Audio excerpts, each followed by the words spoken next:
evening and welcome to the Planning Commission meeting of Monday, June 12, 2023. I now call the meeting to order and I'll ask Commissioner Vivar to lead us in the pledge. All right.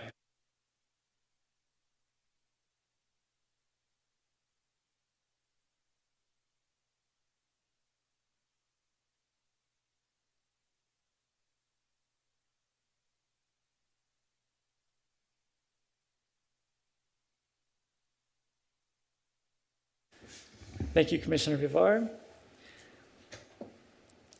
Anna, can we please do the roll call?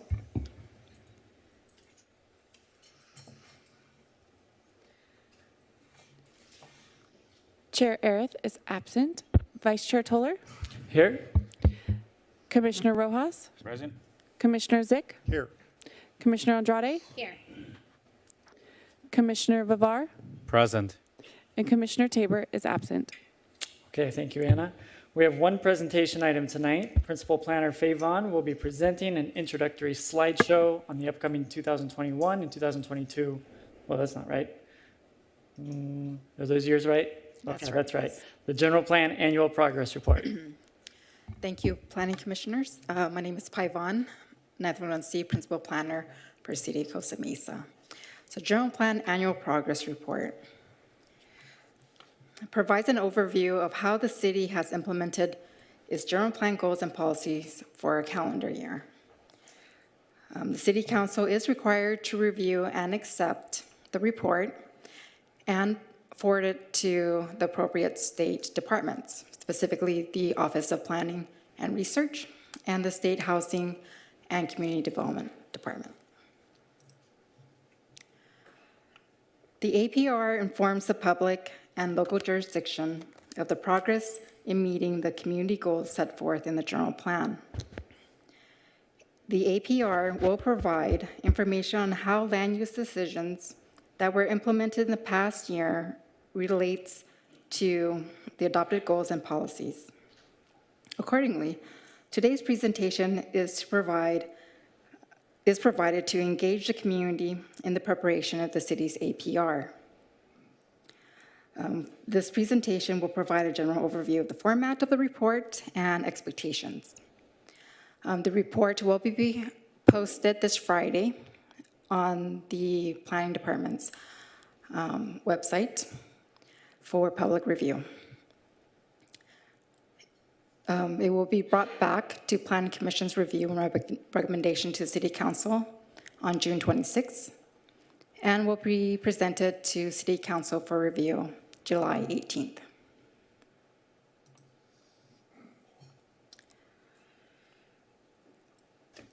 Similar to previous APRs, it will provide an overview of the general plan consistency with the OPR general plan guidelines and highlight cities' actions that have occurred in the past 2 years. The HCD Housing Element Annual Progress Report forms will be provided as attachments. The Annual Progress Report for Housing Element will summarize the city progress in meeting its share of its regional housing needs assessment allocation, the status of housing development, and the status of implementing the housing element programs.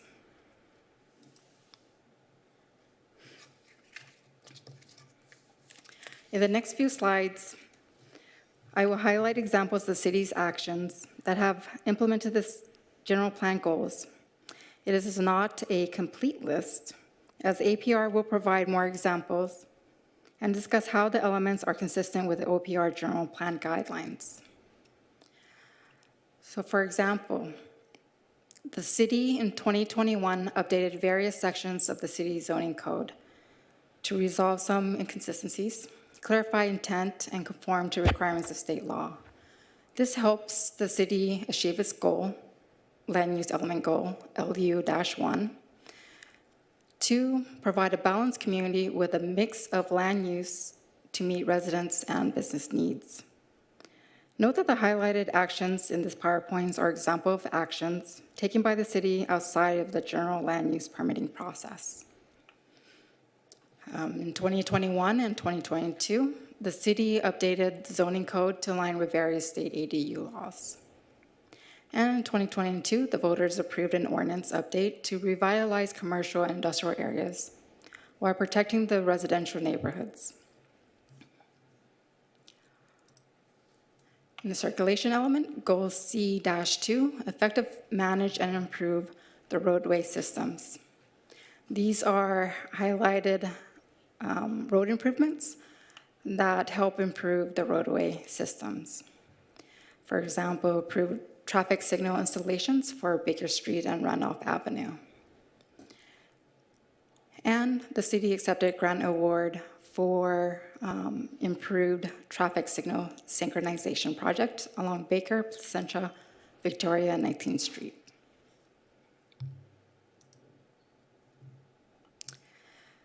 The city also completed this complete street safety assessment in 2021.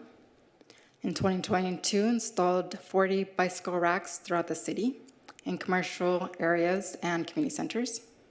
And in 2022, it drafted the pedestrian master plan.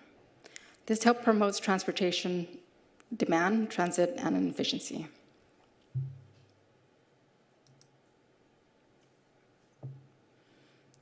For safety element, in 2022, the city released the draft local hazardous mitigation plan for public review. This helped achieve goal S-1. The APR follows the same format for all general plan elements. It will include a brief discussion on implementation and highlight specific actions, including appropriation of fundings to achieve a general plan goal.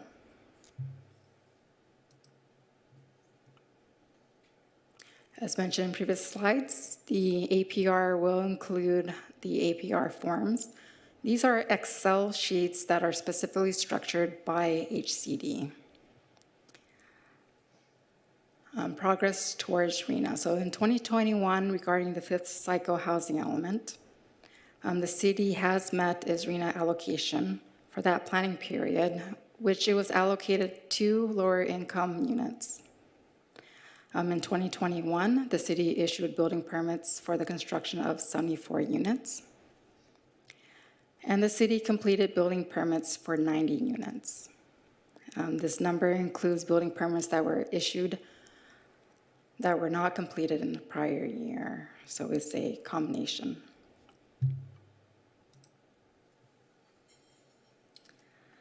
So the APR covers a transitional period between the closing out of the fifth cycle housing element and implementation of the sixth cycle housing element, which ACD recently acknowledged that it meets statutory requirements.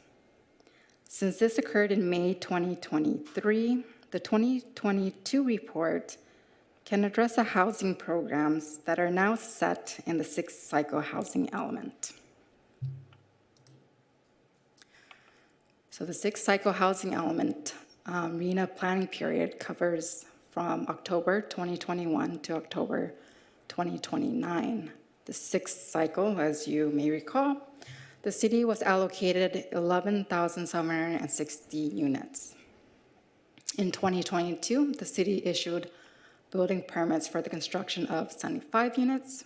61 were within the very low and low income level affordability, predominantly ADU developments. And the city completed 38 building permits, or completed building permits for 38 units.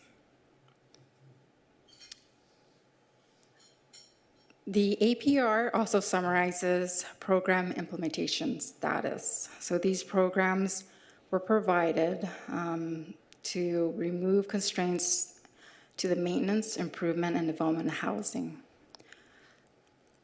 in the city. For the fifth cycle, there were 16 programs. The APR concludes that the city had continued to progress towards completing all the programs. For 2022, it includes for the sixth cycle housing element, it includes over 74 housing programs with various completion timeframes within the 8-year planning period. So the city has progress towards accomplishing the following programs: inclusionary housing ordinance.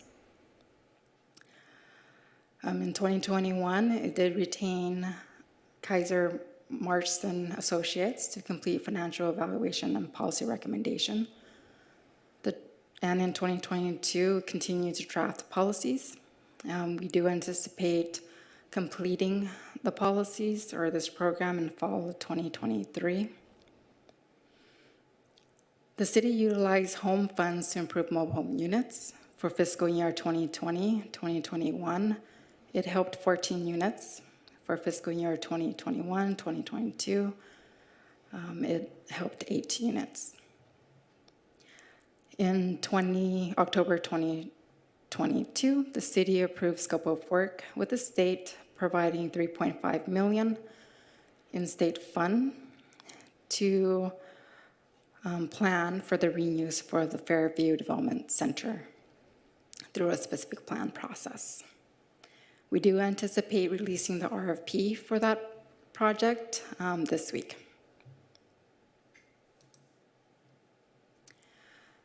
In the APR, we will discuss how the city general plan continues to serve as an effective guide for orderly growth and development. And the future general plan review and updates are in the works to occur in the next few years to accomplish the city's goal of meeting its RENA obligation and to address various state and land use planning goals.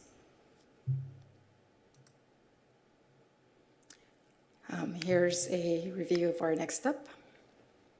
We will be posting for public review the APR this Friday, and we'll bring back the APR on June 26th to the Planning Commission for review and recommendation to the City Council.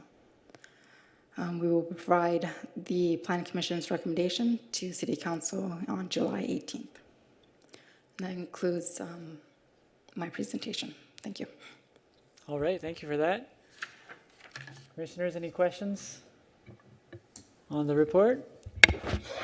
I do have a quick question, if I may.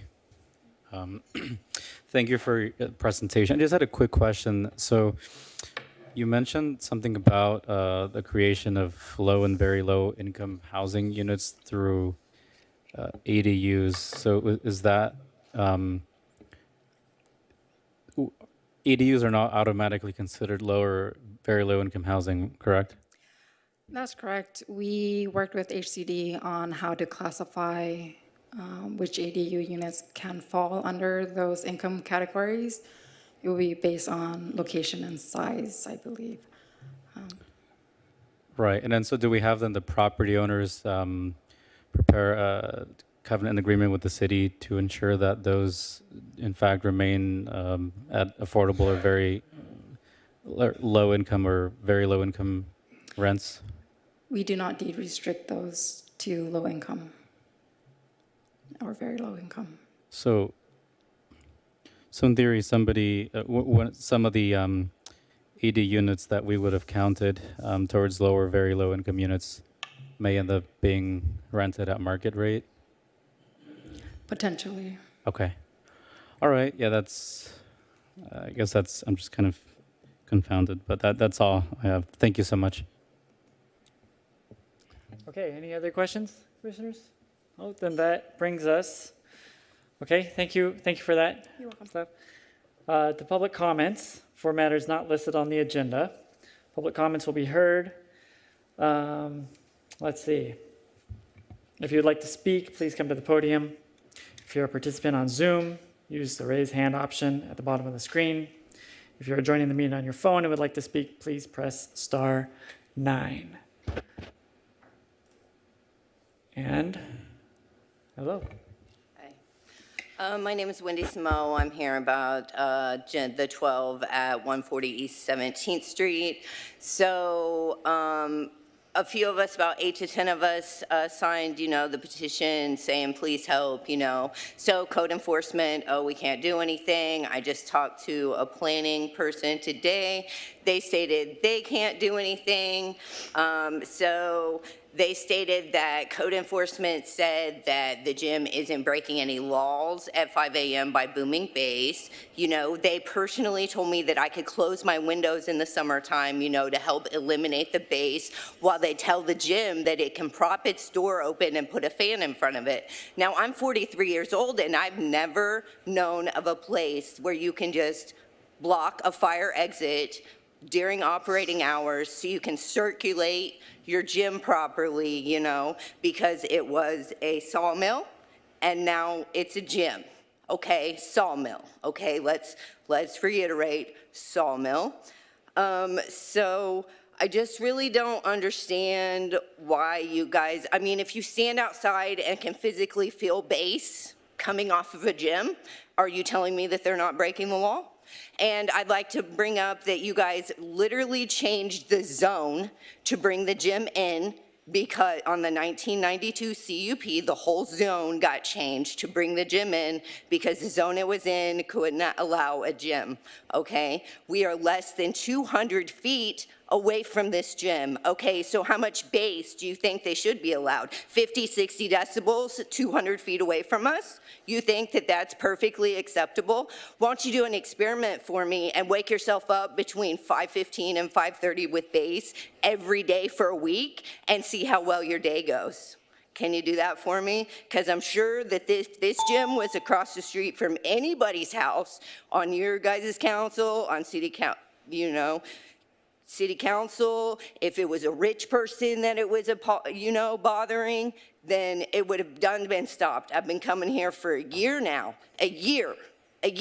Nobody can still find the petition that was filed against the gym that all the neighbors and the whole street signed. Nobody can still find that. Do you guys lose paperwork a lot in Costa Mesa?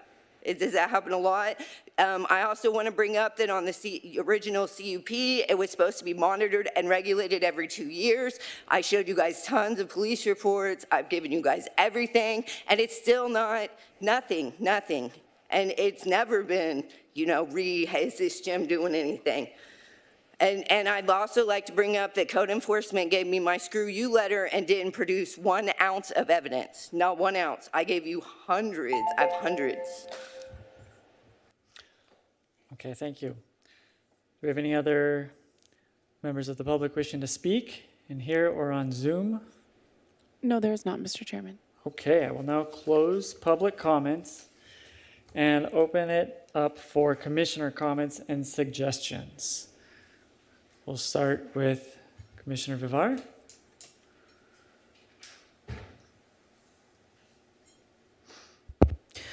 Yeah, thank you, Mr. Chairman. Thank you to those of the public who are here and watching. And I again want to thank city staff as well for the great presentation earlier today. I just wanted to make a quick comment. And this may be the last time in a while that I bring this up, but some of the conversations we've been having up here about parking and what that means for the future of the city. And I was told that I may have been misunderstood in some of my messaging, and it could easily be done at a short comment of only a few minutes up here. But I think it's important for us as a city to think about how we're moving forward into the future in terms of various aspects of planning. And we're talking about housing up here as well.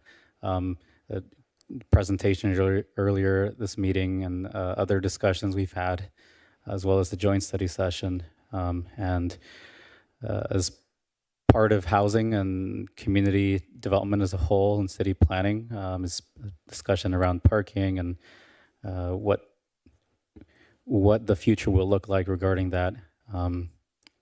And there have been some discussions about the possible elimination of parking requirements, and I believe there is some kind of a state bill that's either progressing or made it through that would eliminate parking requirements. And while I think that it's a great step forward and maybe allowing for more flexibility and maybe parts of the city that wouldn't necessarily need as much parking because of their proximity to transit or the bike paths that we are investing in and expanding um, versus other parts of the city that may not have that sort of infrastructure or opportunities available. And so allowing for that flexibility of developers to be able to decide on how much parking makes sense to have at a certain site based on the conditions of the area, and as well as kind of seeing how we combine kind of various facets of what we're doing in terms of housing, of bicycle infrastructure and transit projects, and kind of making sure that everything is kind of going hand in hand. And the idea is that if we want less use of single occupancy vehicles, encouraging the use of the transit systems we have, encouraging employers to use traffic demand management strategies such as van pooling or carpooling, yeah, just various things, and kind of bringing it all together in a holistic approach. And the future will be different than what we have now, because obviously we all recognize that technology progresses, and 150 years ago, people in this part of California would have been traveling around by horse and buggy, and obviously we're not at that point yet. And being someone that works in the transportation industry now, I hear murmurings of flying vehicles and other things that maybe once seemed distant in the future, but are now closer than ever. So as we begin to kind of enter this brave new world of transportation, kind of thinking about how we look at various policies regarding existing modes of transportation and technology, and as well as how do we prepare for the advent of more futuristic types of technology, and so that our regulation is able to kind of keep up with that, and so that we don't get blindsided as a city when some of those new forms of technology do come into our city. So that's it for me, and thank you so much for listening and for being here tonight. Thank you. All right, thank you, Commissioner. Commissioner Andrade? Well, first off, thank you so much to the planning team. That was a helpful update. Definitely look forward to the next iteration of the report, and eventually seeing it at our commission. But other than that, I really just wanted to extend an invitation to the public, to our commissioners, to come and join. June 15, the city of Costa Mesa is hosting a community event seeking feedback from the community for improvements in the Ketchum-Libel Park. Yes, it's focused on the park, but it's a great way to connect with the local community, to see, hear more about what are some of their concerns, issues that they have in mind, so that we can support those efforts and carry them forward as commissioners. So that's all. Great. Commissioner Zick? No comments tonight. Commissioner Rojas? I'm good, thank you. Okay. So that brings us to our consent calendar. We have 6 consent calendar items tonight. All matters listed under the consent calendar are considered to be routine and will be acted upon in one motion. There will be no separate discussion of these items unless members of the Planning Commission, staff, or the public request specific items to be discussed and or removed from the consent calendar for discussion. Items removed from the consent calendar will be discussed and voted upon immediately following the Commission action on the remainder of the consent calendar. So, does anybody have any items they would like to pull? All right, it's going to be a short meeting. Would anybody like to, I guess, make a motion?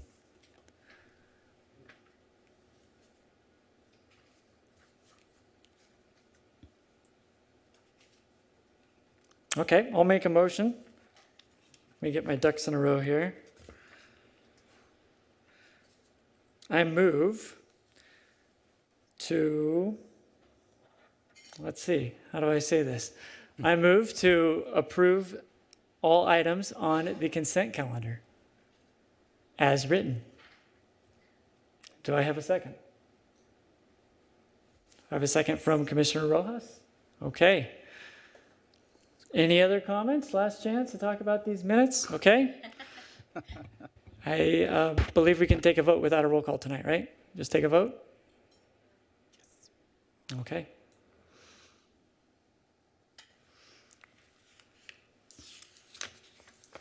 That motion carries 5-0 with Chair Arith and Commissioner Tabor absent. Okay, thank you, Anna. That brings us to public hearings. We have none. There's no old business or new business, so we'll move on to departmental reports. We'll start with Mr. Yang from Public Services.